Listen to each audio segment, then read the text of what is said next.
Sa loob ng 86 na taon, DZRH ang naging kaagapay ng mga Pilipino sa balita, sa serbisyo at sa bawat kwento. 86 na taon ng tiwala at sa mga darating pang taon, mas pinalakas at mas pinagtibay para sa Pilipino. DZRH, una sa Pilipinas, una sa Pilipino. Serbisyong tapat sa'yo, DZRH.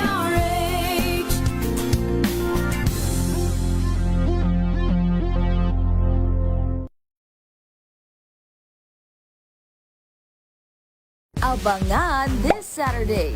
Becoming Little Less Beyond. We are Believe, and you're watching Scene Zone.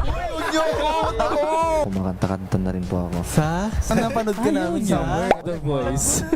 Hindi ako kumakain. Online? Kasi nakikita ko lahat nire-restore niya. Okay. Believe. At humandang ma-LSS sa kanilang kantang Mahika. Ikaw, yeah. Bihag mo na parang mahika.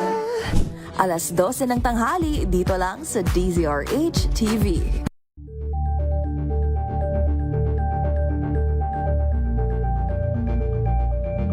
Maagang balitaan, maagang usapan sa mga issue at balita. Kasama si Kuya Angelo Palmones sa Magandang Umaga Pilipinas. Mula Lunes hanggang Biyernes.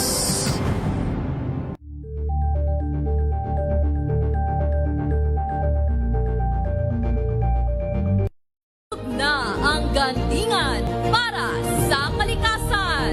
Ang itinanghal bilang Best AM Radio Program Host ay si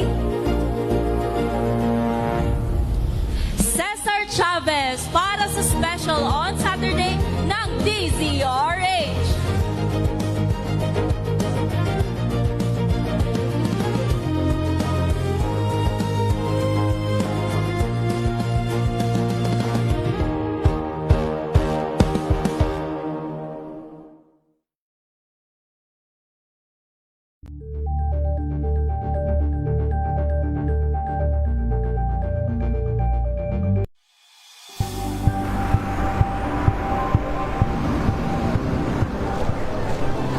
Ating mga eksperto. Dito lang sa Expert Opinion.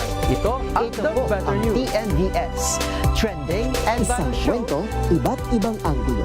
Dito, sa Point. Bawat pananagutan ating tatalakayin dito sa Hoy. Bawal yan. Filipino, dito lang sa DZRH TV. Match sa mga entertainment and lifestyle. Ito ang MBC TV Network News. Una sa Pilipinas, una sa Pilipino.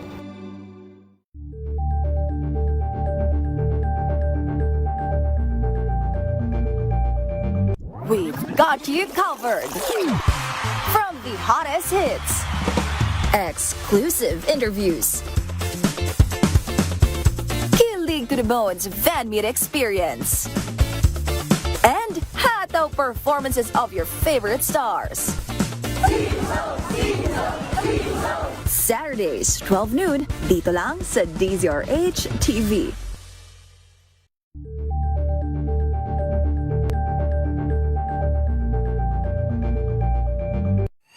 Mga balitang gigising sa inyong umaga. Mga balitang kailangan mong malaman. Mapapakinggan sa ACS Balita sa 2x2.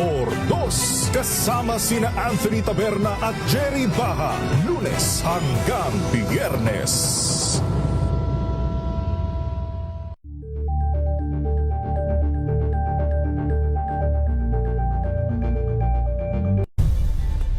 Nagsimula sa pangarap hanggang sa maabot ang tagumpay. Iba't ibang kwento, iba't ibang mukha ng atletang Pilipino. Mas pinatindi, mas pinalakas, at mas pinaaksyon sa Match Point tuwing Sabado, 12:30 ng tanghali sa DZRH TV.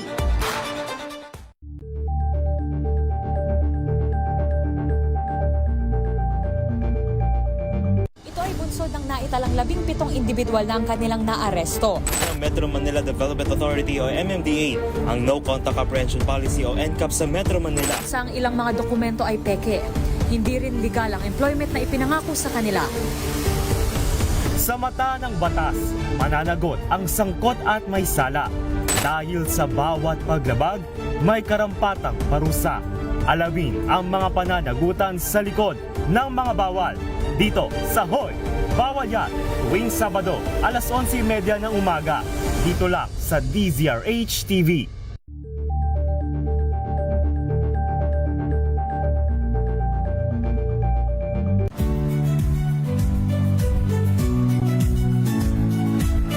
Magandang araw mga kaibigan. Ito po ang inyong balerina ng bayan, si Lisa Makuha Elizalde, na nag-aanyaya sa inyong samahan kami at ang aming mga espesyal na panauhin para sa kalahating oras ng masayang kwentuhan sa aming programang Art to Art, kung saan ang usapang sining at kultura ay para sa lahat. Huwag kaliligtaan, tuwing linggo, alas 3:30 ng hapon, dito lamang sa DZRH Radio, DZRH TV, at via online streaming.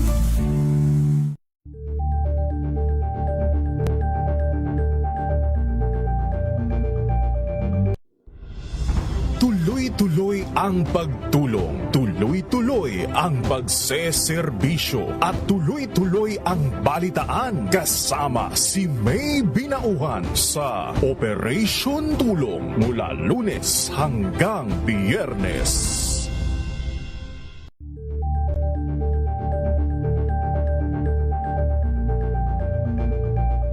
Curious ka ba sa maraming bagay?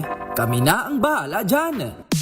Aalamin, tutuklasin at bibigyang linaw namin ang mga katanungang bumabagabag sa inyong isipan. Sa programa kung saan ang bawat sagot ay galing lamang. Inasang oras, alas 3:04 ng umaga. Saan man mangyari ang balita, Luzon, Visayas at Mindanao, hagip ng balitang Pronti. Kinalap ng buong puwersa ng MBC Media Group mula Aksyon Radyo, Radyo Natin Nationwide at DZRH Provincial at Regional Correspondents. Balita Pronti kasama si Kises Habson. DZRH Balita Pronti.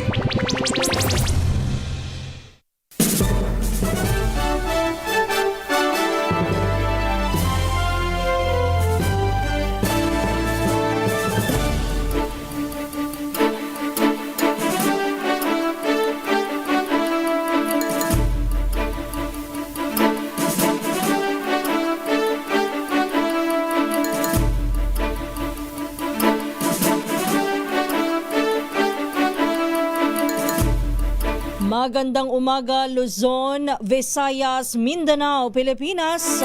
Ito po ang balitang Promdi ngayong araw ng Huwebes, May 28, 2026. Sa ating headlines, Balitang Promdi! hinihinalang hideout ni Senador De La Rosa sa Parañaque, Bulacan at Angeles City. Sabay-sabay na sinalakay ng CIDG at NBI. Balitang Promdi! Lisensya ng 117 baril ni Senador Bato De La Rosa kanselado na. Balitang Promdi! Senador Chis Escudero iniimbestigahan na rin sa kasong plunder ayon sa Ombudsman. Balitang Promdi! Paglilitis sa kaso ni dating Pangulong Duterte sa ICC sisimulan sa November 30. 70 testigo target na iharap sa ng prosekusyon. Balitang Promdi! Vietnam President bibisita sa Pilipinas. Balitang Promdi! Pamamaril sa loob ng moske sa Zamboanga, 2 ang patay.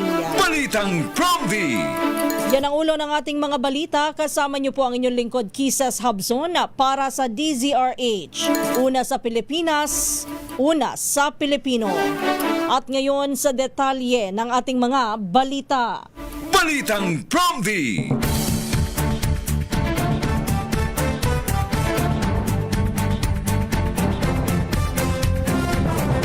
Sabay-sabay na sinalakay ng pinagsanib na puwersa ng PNP-CIDG at ng National Bureau of Investigation ang ilang lugar na hinihinalang pinagtataguan ni Senador Ronald Bato de la Rosa sa Metro Manila at Central Luzon. Kabilang sa mga ni-raid ayon kay Interior Secretary John Vic Remulla, ang isa pang bahay sa Barangay Moonwalk sa Parañaque City at isa pang lokasyon sa Bulacan. Gayunman, bigo silang matagpuan at mahuli doon si De La Rosa. Nagkaroon din ng operasyon sa isang subdivision sa Angeles City, Pampanga, kung saan ay sinasabing pagmamayari ang bahay ng kamag-anak ni Senador Robin Hood Padilla. Ayon sa barangay official doon, hinihinalang ang pick-up truck na nakaparada sa naturang bahay ang ginamit umano ni De La Rosa matapos na umalis sa Senado. Gayunman, wala rin at hindi rin natuntun doon si De La Rosa. Balitang Promdi.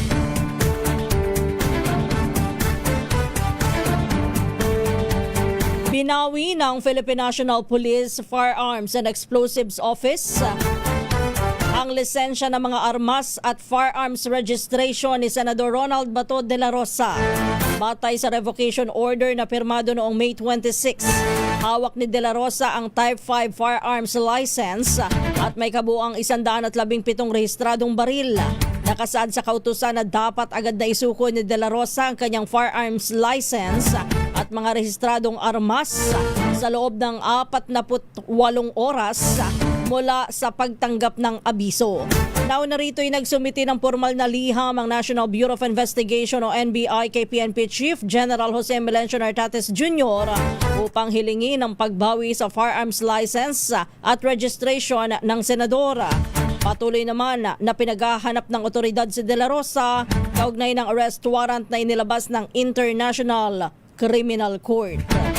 Balitang Promdi.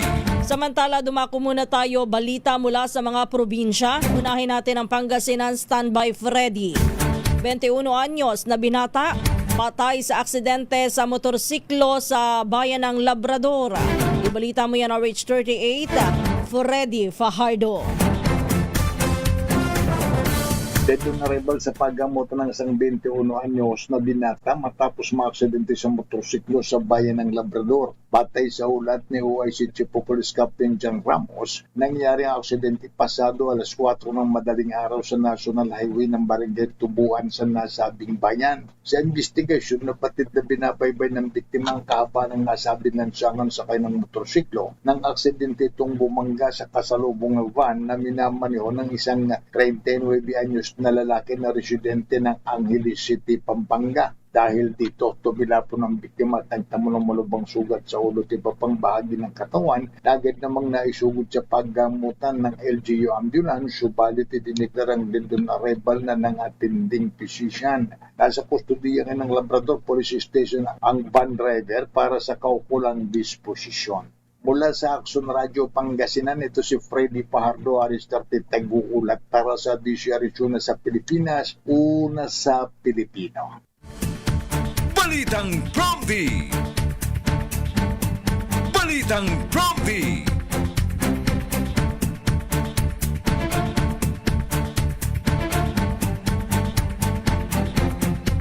Samantala, maghahain naman ng reklamong obstruction of justice ang PNP Criminal Investigation and Detection Group o CIDG laban kay Senador Robin Hood Padilla at sa iba pa kaugnay ng umano'y pagtulong sa pagtakas ni Senador Ronald Bato de la Rosa. Ayon sa CIDG, lumabas sa kanilang investigasyon na hindi lamang simpleng hitch o pagpapasakay ni Padilla ang nangyari, kundi isa umanong planado at koordinadong operasyon upang mailabas si De La Rosa. Paliwanag ng otoridad, bukod sa white Toyota van na sinakyan ni Padilla at De La Rosa ay may isa pang sasakyan na nagsilbing security escort at backup vehicle.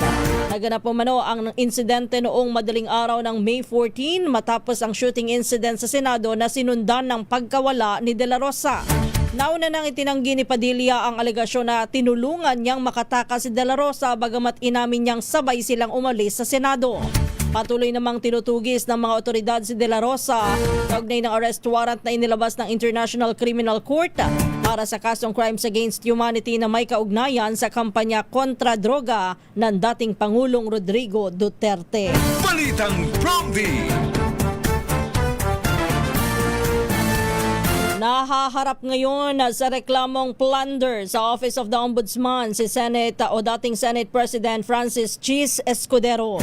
Kaugnay ito ng umano'y pagtanggap ng mahigit na 586 na milyong pisong kickback mula sa flood control projects. Batay sa ulat, lumabas sa investigasyon ng Ombudsman na umano'y tumanggap si Escudero ng 306 million pesos at 280 million pesos mula sa mga proyekto base na rin sa naging testimonya ni dating Undersecretary Roberto Bernardo ng DPWH. Sinabing kinolekta umano ang kickback ni Maynard Ngu na itinuturing bagman ng senador at umano'y nagbigay rin ng 30 million peso campaign funds sa senador noong 2022 elections. Sa kanyang counter affidavit, mariing itinanggi ni Escudero ang mga alegasyon at sinabing hindi niya inatasan si Ngu na kumilos para sa kanya. Iginit din ng dating Senate President na pabago-bago at hindi magkakatugma ang mga pahayag ni Bernardo, kabilang na ang umano'y bagong alegasyon tungkol sa 306 million peso kickback, kaya't dapat na hindi siya paniwalaan. Balitang Prompty. Alas 3:14 na po ng umaga. Balikan natin mga balita mula sa probinsya. Puntahan naman natin si Danny dyan sa Central Luzon. 3 bahay daw ho dyan sa may bayan po ng Samal sa lalawigan ng Bataan nasunog. 13 individual ang naapektuhan. Ibalita mo yan, RH37, Danny Kumilang. 3 bahay ang nasunog sa isang residential area sa Sitio Torres, Barangay San Juan, Samal, Bataan nitong Miyerkules ng umaga dahilan upang maapektuhan ang 3 pamilya o may kabuang 13 individual. Batay sa ulat ng Samal Municipal Police Station, nagsimula ang sunog bandang 10:40 ng umaga sa bahay ni Ranel Enriquez. Agad itong naiulat sa mga otoridad at pabilis na rumesponde ang mga tauhan ng Pulisya at Bureau of Fire Protection BFP sa lugar upang magsagawa ng fire suppression operation. Tuluyang idiniklarang fire out ang insidente bandang 10:56 ng umaga. Patuloy namang inimbestigahan ng mga otoridad ang sanhi ng sunog. Danny Kumilang, RH37, DZRH, una sa Pilipinas, una sa Pilipino.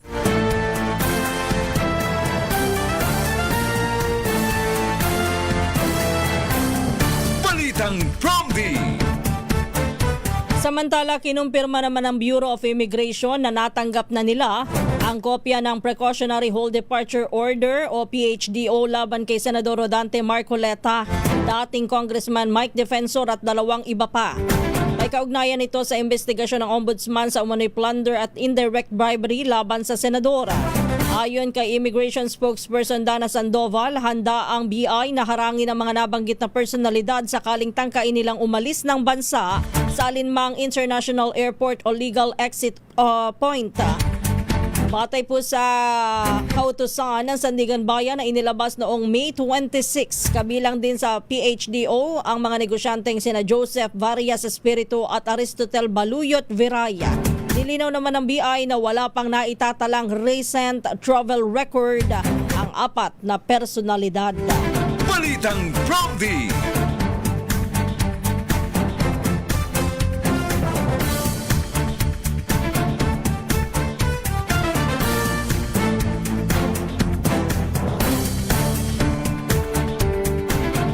Mariin naman ay tinanggi ng Malacanang na tinatarget ng Administrasyong Marcos sa mga senador na kabilang sa majority bloc sa pamamagitan ng mga kaso. Ayon kay Palace Press Officer Claire Castro, matagal nang umiiral ang mga isyong kinakaharap ni na Senators Jinggoy Estrada, Joel Villanueva at Rodante Marcoleta bago pa mabuo ang 13 miyembro o 13 member ng majority bloc. Nauna nang inanunsyo ng Office of the Ombudsman na magsasampa ito ng kasong plunder laban kay Estrada habang hinug na rin para isampa ang kaparehong kaso laban kay Villanueva. Samantala, nakakuha na rin ang ombudsman ng precautionary hold departure order laban kay Marcoleta kaugnay ng plunder complaint na may kinalaman naman sa umano'y hindi pagdedeklara ng 75 million peso campaign donation sa kanyang Statement of Contributions and Expenditures o SOSE. Iginit ni Castro na mismong si Marcoleta pa ang nagbigay ng impormasyon tungkol sa kanyang mga donors, kabilang si dating Congressman Mike Defensora.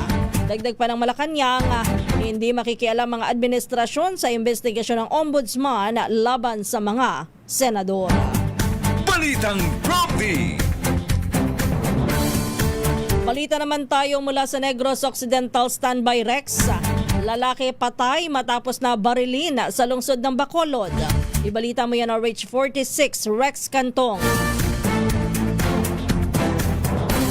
Patay ang isang lalaki matapos pagbabarilin ng riding in tandem suspect sa Purok Puno, Banago, Barangay Banago, lungsod ng Bacolod.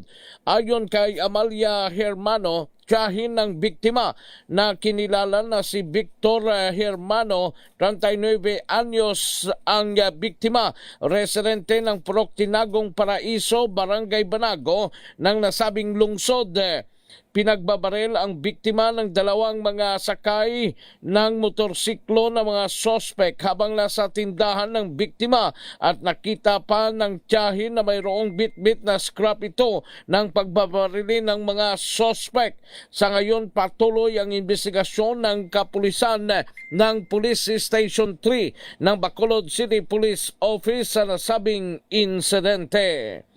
Ito si RH46 Rex Cantong para sa DZRH, una sa Pilipinas, una sa Pilipino. Balitang Prompty.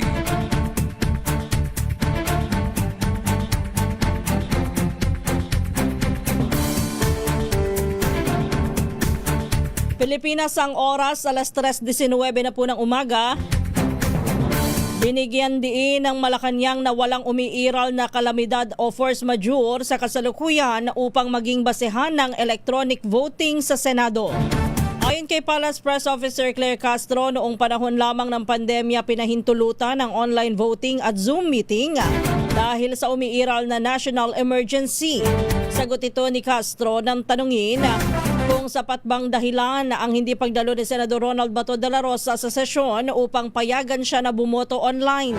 Si de la Rosa ay nahaharap sa arrest warrant mula sa International Criminal Court o ICC kaugnay ng kasong Crimes Against Humanity na may kaugnayan sa war on drugs ng nakaraang administrasyon.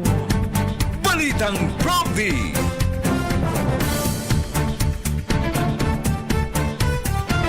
Sa kaugnay na balita, dapat physically present, hindi lamang sa paglilitis kundi sa mismong botohan ang mga senador sa impeachment case ni Vice President Sara Duterte. Ayon kay Representative Jude Asidre, mabigat na desisyon ang gagampanan ng mga senator judges, kaya kinakailangan ng full attention at direct observation sa paghimay ng mga ebidensya sa impeachment court. Git pa ni Asidre, responsibilidad ng mga senador na dinggin ang impeachment ng vice-presidente dahil ito ang inaasahan ng mga mamamayan. Sa panig naman ni Representative Antonio Tino, ipinapakita umano ng Duterte Bloc na nais dalhin ng Senado sa kangkungan basta maprotektahan si Senador De La Rosa. Ang mga naturang pahayag ay kasunod ng mainit na sagutan sa Senado at pagwo-walk out. Natapos ang motion ni Senador Rodante Marcoleta na gawing online ang pagdalo at botohan ng mga senador. Balitang Prompty.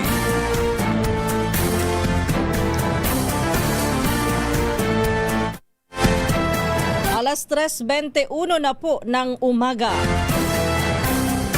Naniniwala naman si Senador Panfilo Ping Lacson na ang pagpapatalsi kay Senate President Alan Peter Cayetano ang tanging paraan upang maresolba ang lumalalim na sigalot sa Senado. Prompty. Ayon kay Lacson, kailangan ng fresh start upang muling maibalik ng maayos ang takbo ng Senado matapos ang naging walkout ng minority bloc. Magugunit ang nagsimula ang tensyon sa pagitan ng mayorya at ng minorya nang mapatalsik si dating Senate President Vicente Sotto III.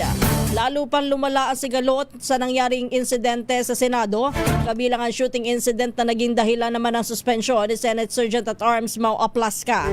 Dahil dito, kini-question ngayon ang kakayahan ng senador o ng mga senador na gampanan ng tungkulin nito bilang lehislatura at bilang impeachment court sa paglilitis kay Vice President Sara Duterte. Tutol din si Lacson sa planong amyendahan ang Senate rules upang payagan ang online session na nakikitang paraan umano upang makinabang ang mga mambabatas na nahaharap sa posibleng pag-aresto. Balitang Prompty. Alas 3:23 na po ng umaga. Balikan natin mga balita pa rin sa probinsya. Puntahan naman natin balita mula sa Western Visayas. Standby lang kay Jocelyn Make. Mag-live-in partner na tulak ng illegal na droga na kuhanan ng halos 3 milyong pisong halaga ng shabu sa Iloilo City. Balita mo yan, Jocelyn Make ng Action Radio Iloilo. Napigilan ng Regional Police Drug Enforcement Unit o RPDEU ang pagkalat ng halos 3 million pesos na halaga ng suspected shabu matapos sumadakip sa drug buy-bust operation ang mag-live-in partner sa Barangay San Jose City proper. Ayon kay Police Major Marvin Villanueva, Deputy Chief ng RPDEU 6, maliban sa 425 grams na suspected shabu na nasamsam sa operasyon, na-recover rin ang isang baril at iba pang non-drug items. Sa monitoring ng mga otoridad, merong kilala sa bilangguan sa Muntinlupa ang main target na si alias Randy na kanyang kinukuhanan di umano ng supply ng illegal drugs. Tinuturing ng RPDEU na high-value drug personality ang mag-live-in partner na residente ng Barangay Rizal Estanzuela sa Iloilo City. Sa lungsod at mga malapit na lugar sa Western Visayas ang area of operation ng mga arestado ayon pa sa pulisya. Mula sa Action Radio Iloilo, ito si Jocelyn Make para sa DZRH, una sa Pilipinas, una sa Pilipino. Balitang Prompty.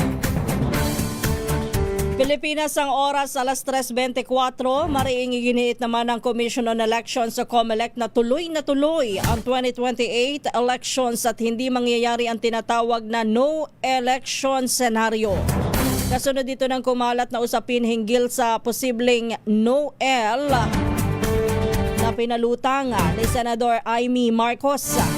Ayon kay COMELEC Chair George Garcia, mandato ng konstitusyon ang pagsasagawa ng halalan sa 2028 kaya hindi sapat ang simpleng pagpasa ng batas para hindi ito matuloy. Binigyan din ni Garcia na walang contingency plan ng COMELEC para sa no-el dahil tiyak naman isasagawa ang halalan. Sa katunayan niya, 2 taon bago ang 2028 poll ay pinag-aaralan na ng komisyon ang automation ng halalan, voter registration at paglabas ng rules at guidelines. Balitang Prompty. Samantala sa iba pa nating mga balita, itinakda na sa November 30, 2026 ang pagsisimula ng paglilitis kay dating Pangulong Rodrigo Duterte para sa kanyang Crimes Against Humanity case sa International Criminal Court o ICC. Ito po ang naging desisyon ng ICC Trial Chamber 3 sa naganap na unang status conference kahapon. Kaugnay nito'y nagtakda na rin ang korte ng mga susunod na status conference sa June 23 at July 14 ngayon taon para sa iba pang detalye ng kaso. Samantala, kinumpirma naman ng ICC Senior Trial Lawyer Juliana Nichols na nasa 6 na po hanggang sa 70 eksperto ang planong iharap ng prosekusyon sa pagdinig ng kaso ng dating Pangulo. Balitang Prompty. Kaugnay ng balitang yan, naabot nga po sa 70 testigo ang target na maiharap laban kay dating Pangulong Rodrigo Duterte sa nalalapit nitong paglilitis sa International Criminal Court o ICC sa kasong Crimes Against Humanity. Ito po ang kinumpirma ni ICC Senior Trial Lawyer Julian Nichols sa unang status conference sa kaso ng dating Pangulo na ginanap sa The Hague, Netherlands. Batay sa dokumentong inihain ng Office of the Prosecutor, kabilang po sa mga testigo ang 31 insider witnesses, 17 crime-based witnesses, 12 testigong magpapaliwanag sa background at konteksto ng mga krimen na isinampa. Ayon sa prosekusyon, 30 sa mga testigo ay personal na haharap sa korte upang magbigay ng kanilang testimonya, habang ang iba naman ay maaaring magsumite ng kanilang recorded testimonies sa ilalim ng Rule 68 ng ICC. Samantala, itinakda na sa November 30 ang pagsisimula nga po ng formal na paglilitis para kay Duterte sa ICC. Balitang Prompty. Dakuha natin, balita naman mula dyan kay Jane Galit Bantayan sa Eastern Visayas, wanted sa RTC Eastern Samar na nagtago sa loob ng 8 taon sa kasong pagpatay na aresto na ng otoridad. Ibalita mo yan, RH34 Jane Galit Bantayan. Nahuli ang wanted sa kasong pagpatay sa RTC Eastern Samar matapos ang 8 taon na pagtatago nito sa batas. Sa haba o sa tagal ng panahon, natuntunan ito kung ay tagada naglusad ng operasyon ng RTC Police. Ayon sa PNP, nadakip ito sa barangay ng Rizal, Oras, Eastern Samar. Ang paglulunsad ng operasyon bahagi pa rin ng kampanya ng PNP kontra kriminalidad. Ang nasabing wanted ay kinilala sa kanyang alyasa si Dondon, isa itong magsasakat residente ng barangay Biri, RTC Eastern Samar. Inaresto ito sa bisa ng warrant of arrest mula sa Regional Trial Court, Branch 5, Oras, Eastern Samar, noong August 31, 2018 pa, na nahaharap sa nasabing kaso ang kasong pagpatay. Katulong sa operasyon ang 8th First Maneuver Company Regional Mobile First Battalion, Eastern Samar Provincial Intelligence Unit at CIDG. Sa kasalukuyan, nasa kustodiya muna ng RTC Police ang nasabing suspect at nakatakda itong iharap muli sa korte. Samantala, patuloy na nananawagan ng kapulisan sa mga residente sa komunidad. Patuloy lamang na makipag-ugnayan at agad na magsumbong sa mga pulis kung may nalalamang wanted na nagtatago sa kanilang mga lugar.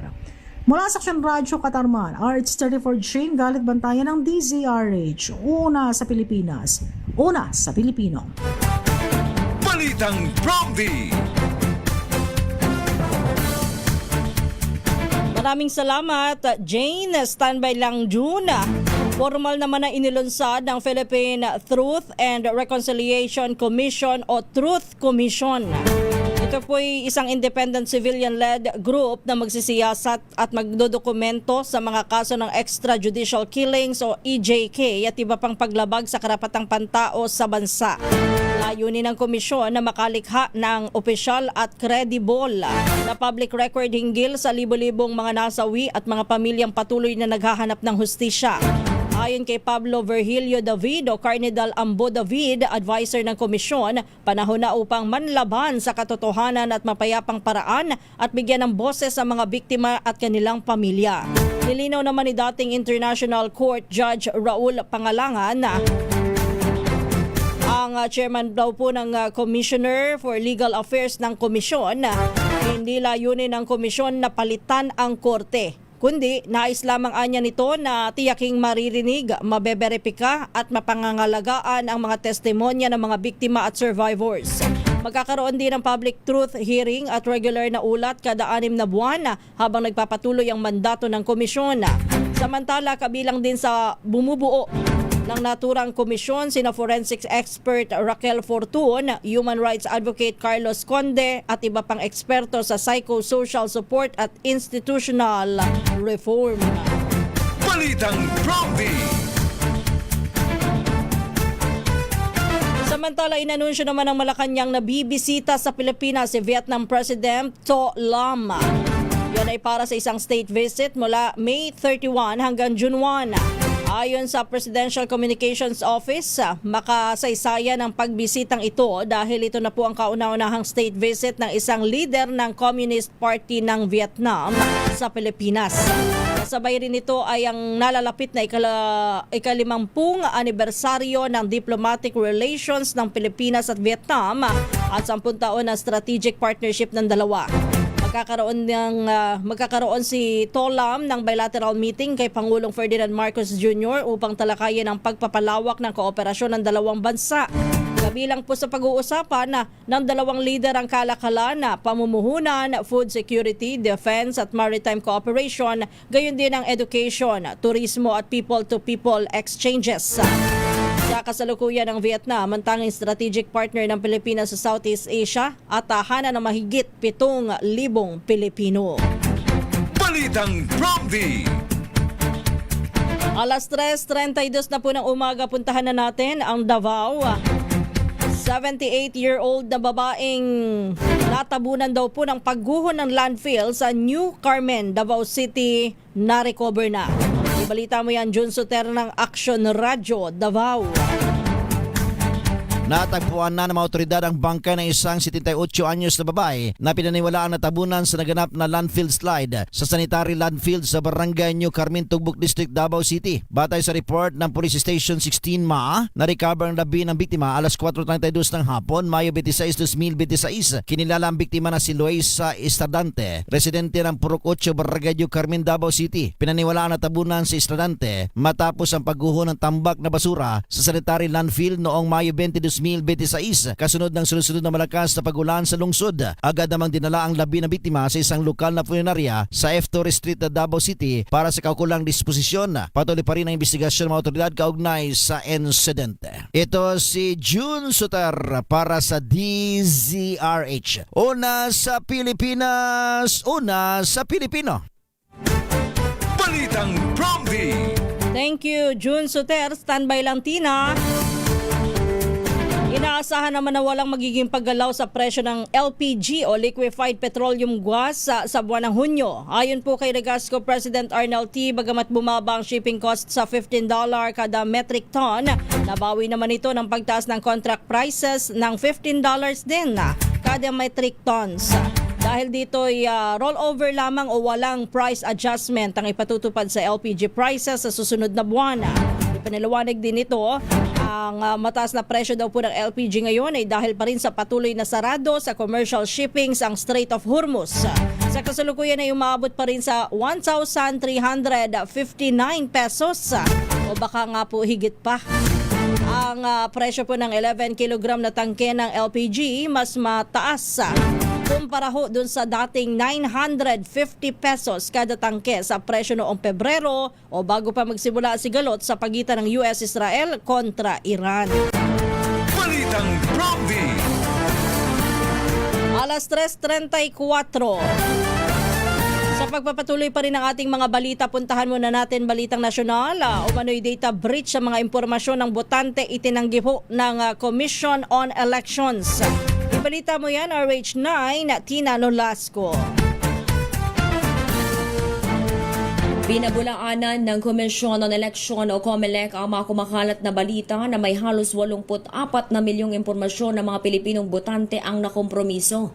Sa opisyal na pahayag na inilabas ng Education and Information Department ng Komisyon, nilinaw ng COMELEC na walang katotohanan ng ulat at tiniyak na sumailalim sa masusing verifikasyon at investigasyon ng kanilang COMELEC ITD Security Incident Response Team ang ulat.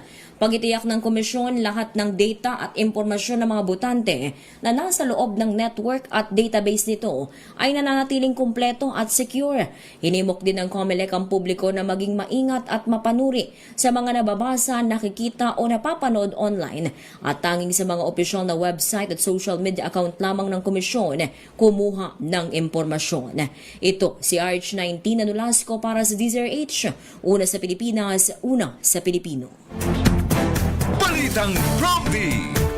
Samantala, bumuuna ng isang fact-finding team ang Criminal Investigation and Detection Group o CIDG upang imbestigahan ang nangyaring pagguho ng tinatayong 9-story building sa Angeles City sa Pampanga. Ayon kay Interior and Local Government Secretary John Vic Remulla, magsasagawa ng masusing pagsusuri ang mga eksperto at engineers upang matukoy kung bakit bumagsak ang gusali na ikinasawi ng 4 na katao. Sinabi ni Remulla na posibleng maharap sa kasong kriminal ang may-ari at contractor ng gusali dahil umano sa kapabayaan. Tinukoy din ito ang pagtulog ng mga construction workers sa loob ng construction site na bawal anya sa batas. Kasama rin sa iniimbestigahan ng ilang city officials na maaaring managot kung mapatutunayan na nagkulang sa pag-iinspeksyon sa proyekto.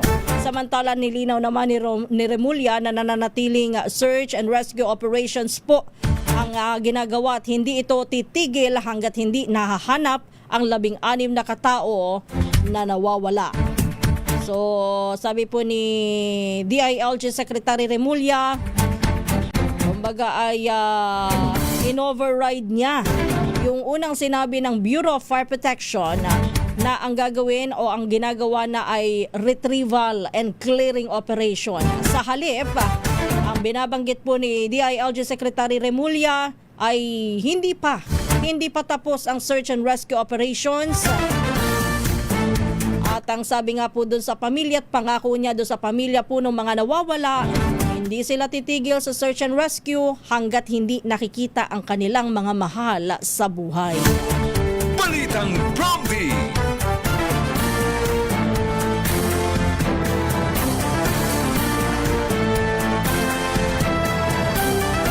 Samantala, nanawagan naman si Bulacan 6th District Representative Congressman Salvador Caader Pleito sa agarang pagpasa ng panukalang Philippine Building Act matapos ang nangyaring pagguho ng 9 na palapag na gusali sa Angeles City sa Pampanga na ikinasawi ng 4 na katao habang 16 pa ang nawawala. Ayon kay Pleito, patuloy umanong malalagay sa panganib ang publiko kung mananatiling umiiral ang lumang National Building Code of the Philippines na ipinatupad pa noong 1977. Gate po ng mambabatas na dapat na ituring na urgent measure ang bagong batas upang maiwasan ang mga trahedyang dulot ng substandard at hindi maayos na mga gusali. Nanawagan din ang mga mambabatas sa Kamara ng independent investigation sa insidente at panagutin ang sino mang may mapatutunayan na paglabag sa building at safety standards.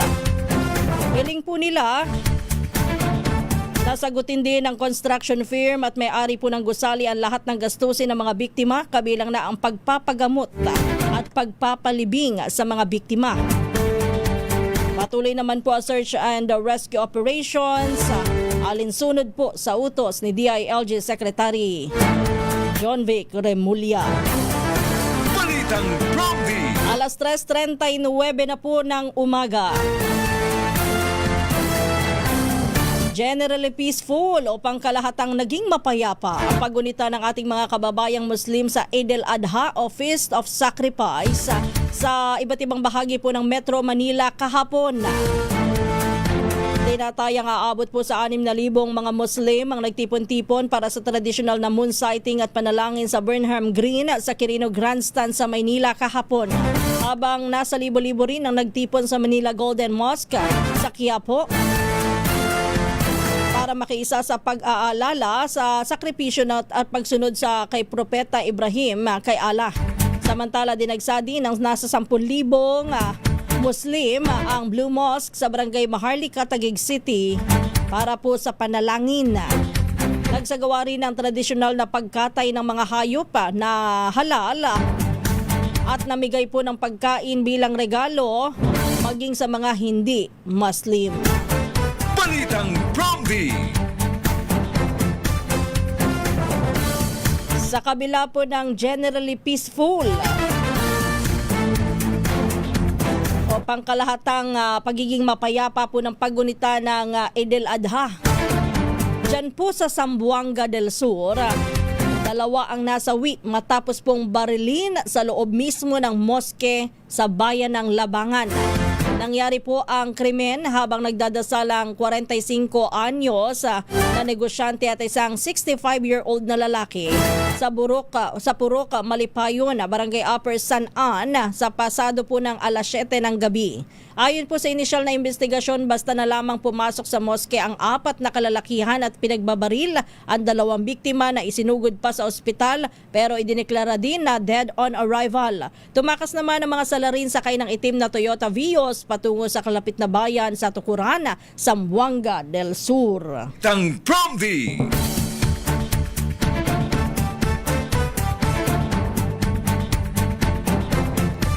Dalawang minor de edad ang suspect naman sa pagpatay sa isang 3 taong gulang na bata na natagpo ang walang malay sa likod ng simbahan sa Barangay Banawel sa bayan ng Natonin.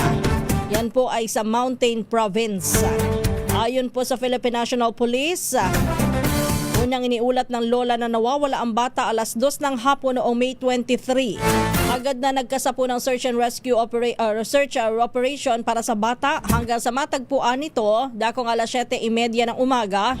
Kinabukasan na sa loob po o sa likod po ng simbahan ng Barangay Banawel, ngunit ito po'y wala ng malaya. Isinugod pa siya sa ospital ngunit idineklarang dead on arrival. Dinala sa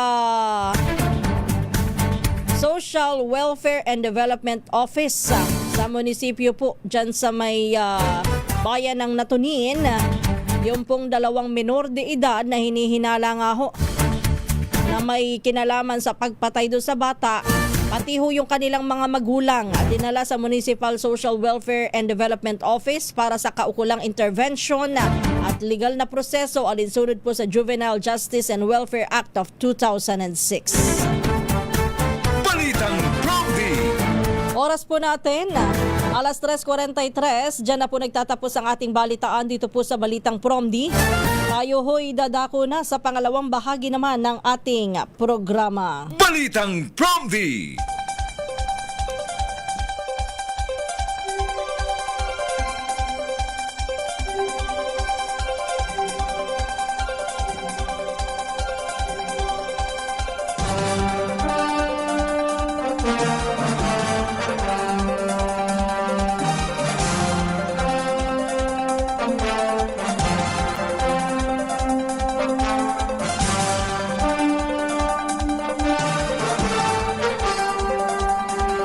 Muli isang magandang umaga po ang ating pagbati sa lahat ng mga nakikinig, nanonood at nakatutok ngayon sa ating programa. Ito po ang Balitang Promdi. Kumusta na po kayong lahat? Naway nasa maayos pong kalagayan ng lahat, masaya. Kahit magulo ang paligid, maayos ang kalusugan. Kahit kulang ang pera sa bulsa. At panalangin ko po na tayong lahat ay nakakakain pa ng maayos. Kahit napakamahal ang mga bilihin. Bagamat okay naman pala yung LPG, ay hindi pala okay yun. Ang LPG daw po, ang sabi po ng mga LPG player, ay hindi daw ho sila magtataas. Walang magiging paggalaw, wag na daw ho kayo mag-alala this coming June. Pero walang pagbaba. Mahal pa rin yun 1,300 pesos o halos 1,500 ang halaga po ng LPG para sa isang pamilya na minimum wage earner lang ang mga miyembro. Ang mahal po sa budget ng 1,500, di ka naman po pwedeng hindi magluluto. Diba? Hindi naman po pwedeng laging diuling. Kung siguro sa probinsya ka, pwede yun. Maganda nga kapag sa diuling, malasa pa pati eh. Pati yung usok sa sinigang. Diba? Aminin nyo, sa sinigang, sa nilaga, kapag luto sa luto sa, anong tawag, sa gatong, sa uling, diba? Sarap. Kasi naamoy mo yung parang smoky feels ng sinigang. Yung lechon sa Cebu, ay may ko lang, kumbaga light kwentuhan lang muna tayo. Yung lechon ng Cebu, o kahit na ano pang lechon, yung kay Aling Lydia de Roca. Good morning sa iyo, Aling Lydia de Roca. Lagi pa rin nakatutok yan sa atin. Hindi man natin nababati araw-araw, pero maagang gumigising yan, nag-e-exercise lagi-lagi. Good morning sa iyo, Aling Lydia. Yung masarap na lechon po ni Aling Lydia, kapag may mga, halimbawa ako'y bumili at ako'y may natira halimbawa o may kapitbahay na nagbigay, ang sarap po niyan, hindi masarap maglechong paksiw. Syempre kapag kami natira sa lechon, masarap lechong paksiw, di ba? Yung mga mahihilig magluto diyan, di ba? Yung iba naman ang ginagawa, sinisisig. Pero yun prone sa high blood, sa hypertension kapag kasisig. Di ba ho? Maliban na lang yung kay Aling Lydia, no fat yan Paano yung kanyang mga lechon, yung kanyang mga baboy bago ilechon, nakakapag-jogging pa ho yung mga yan, nakakapag-exercise kasama ni Aling Lydia. Hindi, kidding aside, yung tira ng lechon, kapag yan niluto mo, tapos ginawa mong sinigang, yan ang masarap Yan ang gustong gusto ko. Bakit kanyo? Para kang nagsigang sa gatong May smoky feels. Mausok-usok yung panlasa mo habang humihigop ng mainit na sabaw. Wala akong pakialam kung mainit ang panahon, basta ganyan ang ulam, ay ang sarap. Ay sa panahon ngayon, ang hirap na po na nakatikim ng ganyan. Tipid-tipid muna dahil nga po napakamahal ng presyo pa rin. Wala pa hong nagbabago Panawagan po doon sa mga mambabatas natin. Wala pa pong nagbabago sa presyo ng mga bilihin. Mahal pa rin. Wala pa rin hong nagbabago sa problema namin sa brownout. Lalo na doon sa mga lugar kapag nagdeklara na ng red alert at yellow alert, abay parang napaaga ang Pasko. Patay sindi ang ilaw. Diba? Wala pa rin hong nagbago sa mga problema nating yan. Sana po'y pakibigyan ng pansin din ang sabi nyo iimbestigahan. Baka ho nakakalimutan Pinapaalala ko lang naman baka lang ho nakakalimutan kasi marami hong inaatupag ang Senado. Daming inaatupag di ba? Araw-araw meron silang ganap Kahapon lamang yata na nahimik ang Senado Paano holiday? Pero ngayon may pasok na ho ulit. So, ika nga sa mga teleserye, Antabayanan ang susunod na kabanata. Ano na namang meron mamaya? Minsan nagagawa na lang nating idaan sa biro yung mga ganyan Pero sabi ko nga ho kahapon kung minsan hindi na rin ho magandang gawing biro. Alam niyo kung bakit?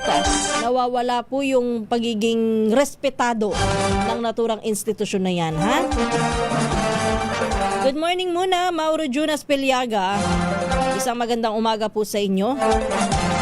Kung kayo tatanungin, kasi napapag-usapan din lang natin ang Senado.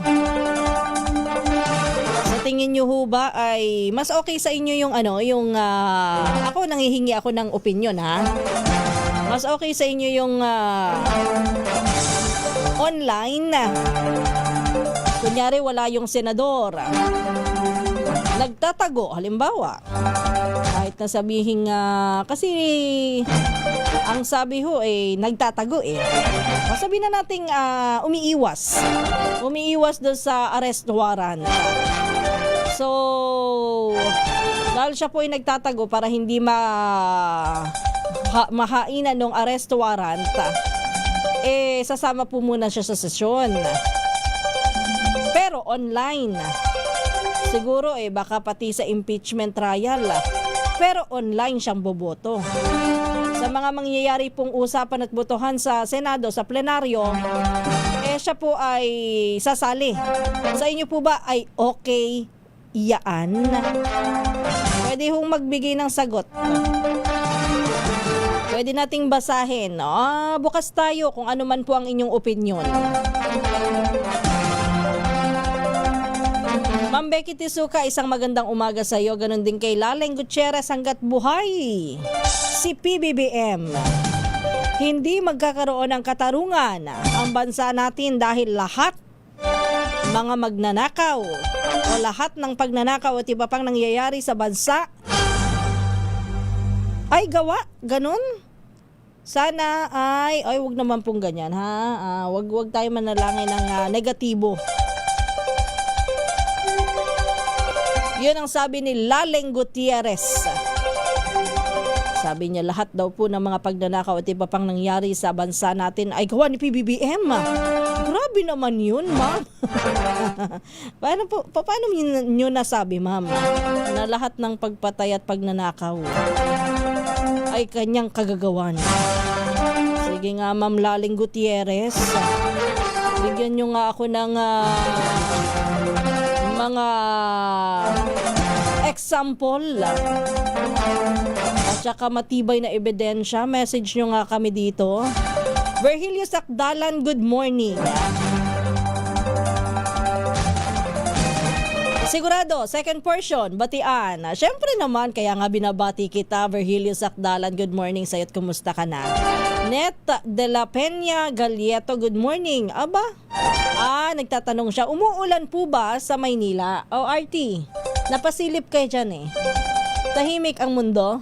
Tahimik, walang ulan. O wala daw pong ulan, bakit po nyo natanong?